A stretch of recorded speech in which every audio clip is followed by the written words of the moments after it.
आज हम पढ़ेंगे इनवर्स और एडजॉइंट की properties, inverse of A matrix and adjoint of A matrix. तो सबसे पहली प्रॉपर्टी जो हमने डिस्कस जो हम आज करेंगे वो सबसे पहली प्रॉपर्टी है कि if inverse of A matrix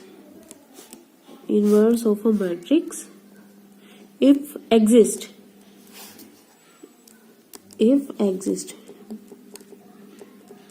is unique.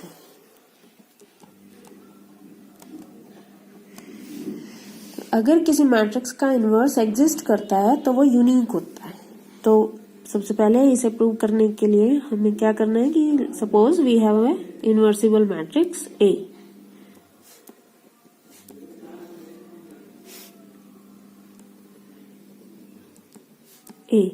जो ए मैट्रिक्स है वो स्क्वायर मैट्रिक्स है और वो इनवर्सिबल है। दैट मीन्स उसका इनवर्स एग्जिस्ट करता है। दैट मीन्स वो नॉन सिंगुलर है, उसका डिटर्मिनेंट नॉट इक्वल टू 0 है। तो अभी जब हमें ये प्रूव करना है कि इसका इनवर्स यूनिक होगा तो हम क्या लेके चलते हैं, जो हमें प्रूव करना है हम उसका उल्टा लेके चलते हैं। मीन्स हम ये सपोज करके चलते हैं कि उसके दो इनवर्स होंगे। तो हमने सपोज कर लिया कि B and C are two inverse matrices of A। Okay, तो अभी हम क्या देखते हैं, हमें क्या शो करना है कि हमने दो लिए हैं तो ये दोनों सेम होंगे। That means we have to show that B is equal to C। तो हम क्या लेके चलते हैं कि किसी मैट्रिक्स के इनवर्स की क्या प्रॉपर्टी होती है। इनवर्स क्या होता है, जिसकी मल्टीप्लाई अगर उस मैट्रिक्स में करो तो क्या मिलना चाहिए हमें, आइडेंटिटी मैट्रिक्स। बी ए का इनवर्स तब होगा अगर उसकी मल्टीप्लाई ए में करने से वो आइडेंटिटी मैट्रिक्स के इक्वल आए। तो यहां से हमारे पास क्या है कि ए इंटू बी भी आई के इक्वल है और ए इंटू सी भी आई के इक्वल है। क्यों? क्योंकि बी और सी दोनों इनवर्स है और हमें क्या शो करना है, to show that B is equal to C. तो और ये हमारे पास है किससे, इनवर्स की प्रॉपर्टी से। तो अब हम यहाँ पे लेके चलते हैं बी को हम ये लिख सकते हैं बी इंटू आइडेंटिटी मैट्रिक्स, क्योंकि आइडेंटिटी मैट्रिक्स की किसी भी मैट्रिक्स में मल्टीप्लाई करने से वो मैट्रिक्स एज इट इज रहता है। ठीक है, अब ये बी इंटू आई लिख दिया इसको मैंने, और बी आई की जगह अब मैं क्या लिखूंगी, आई को मैं ए इंटू सी लिख सकती हूँ क्योंकि आई की वैल्यू क्या है, ए इंटू सी। अब मैं इसमें मैट्रिक्स मल्टीप्लीकेशन का एसोसिएटिव लॉ लगा देती हूँ और इसको मैं लिख देती हूँ बी इंटू ए इंटू सी। अब क्योंकि हमारे पास क्या होता है, ए इंटू बी भी आई के इक्वल होता है और बी इंटू ए बी। तो हमारे पास प्रॉपर्टी क्या होती है कि अगर ए और ए बी का इनवर्स, बी ए का इनवर्स है तो ए इंटू बी भी आई के इक्वल होगा और B into A B. Similarly अगर सी इसका इनवर्स है तो ए इंटू सी बी आई के इक्वल है और सी इंटू ए बी। तो बी इंटू ए को हम दोबारा से क्या पुट कर देंगे, आई पुट कर देंगे। तो ये क्या आ जाएगा, आई इंटू सी, और I into C will result in C. तो यहाँ से हमारे पास क्या मिला कि अगर कोई मैट्रिक्स इनवर्सिबल मैट्रिक्स है तो उसके दो इनवर्स नहीं होंगे, उसका केवल एक ही इनवर्स होगा। और ये हमने कैसे प्रूव किया, हम उसके दो इनवर्स लिए हमने और वो दोनों इक्वल प्रूव कर दिए। अब इसके बाद नेक्स्ट प्रॉपर्टी हम क्या करेंगे कि अगर दो मैट्रिक्स की मल्टीप्लिकेशन का इनवर्स हम निकालें तो वो किसके इक्वल होता है, बी इनवर्स ए इनवर्स। और ये प्रूव कैसे करेंगे हम अभी मैंने बताया कि इनवर्स की क्या प्रॉपर्टी होती है कि अगर मैं उस मैट्रिक्स में जिसका वो इनवर्स है मल्टीप्लाई करूं तो उसकी वैल्यू आइडेंटिटी मैट्रिक्स के इक्वल आनी चाहिए। तो यहाँ पे भी हम लेके चलते हैं कि ए बी की मल्टीप्लाई अगर मैं ए बी इनवर्स में करूं तो वो किसके इक्वल आना चाहिए, आइडेंटिटी मैट्रिक्स के। अब सपोज ये ट्रू है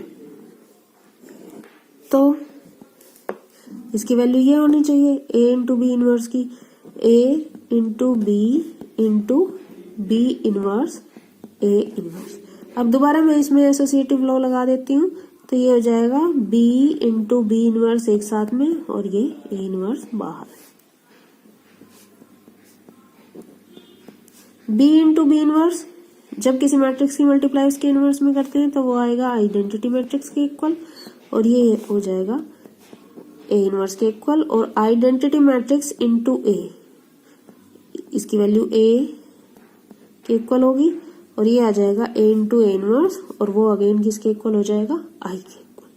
सिमिलरली हमें ये भी शो करना पड़ेगा कि अगर हम A B inverse into A B करें तो उसकी वैल्यू भी आई के इक्वल आएगी, क्योंकि हम पहले ही डिस्कस कर चुके हैं कि अगर बी ए का इनवर्स है तो ए इंटू बी भी आई के इक्वल होता है, और बी इंटू ए भी आई के इक्वल होता है। तो यही अब हमें शो करना है कि अगर ए बी इनवर्स की value B inverse A inverse है तो उसकी ए बी में मल्टीप्लाई करें, ए बी को पहले और बी इनवर्स ए इनवर्स को बाद में ले तब भी आई आए, और बी इनवर्स ए इनवर्स पहले और इंटू ए भी ले तब भी इसकी वैल्यू आई आनी चाहिए।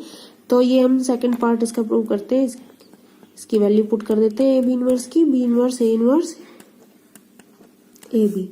दोबारा इसमें एसोसिएटिव लॉ लगाते हैं तो ये हो जाएगा A inverse A into B, A inverse A की वैल्यू आई के equal, I is identity matrix of same order, किसके जैसा, जो ऑर्डर ए और बी का है वही ऑर्डर आई का है। तो अब आई बी के साथ में मिलके बी के इक्वल हो जाएगा और इसकी वैल्यू आ जाएगी आई। तो इसका मतलब क्या है कि जब हम इसकी मल्टीप्लाई लेफ्ट में करते हैं तब भी आई के इक्वल आ रही है, राइट में करते हैं तब भी आई के इक्वल आ रही है। इसका मतलब क्या है कि ए बी इनवर्स की वैल्यू यही है बी इनवर्स ए इनवर्स, ये इसकी हमारी प्रॉपर्टी होती है। अब नेक्स्ट प्रॉपर्टी होती है एडजॉइंट के लिए। सिमिलरली रिवर्स ऑर्डर हो जाता है जब हम दो मैट्रिक्स की प्रोडक्ट का एडजॉइंट निकालते हैं तो उसकी वैल्यू आती है adjoint of B into adjoint of A. ये प्रॉपर्टी प्रूव करने के लिए पहले हमें क्या देखना है कि एडजॉइंट ऑफ ए क्या होता है।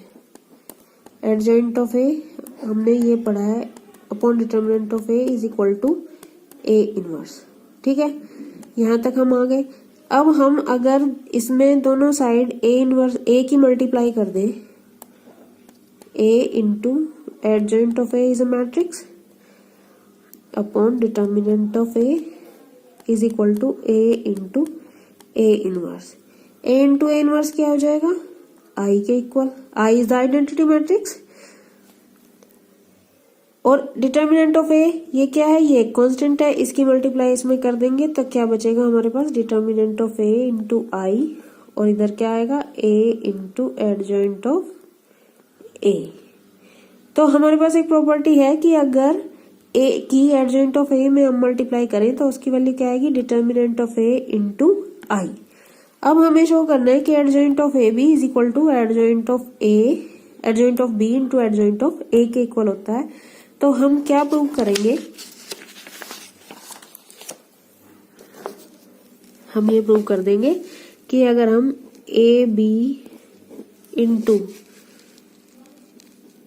Adjoint of B into adjoint of A की मल्टीप्लाई करें तो इसकी वैल्यू किसके इक्वल आएगी,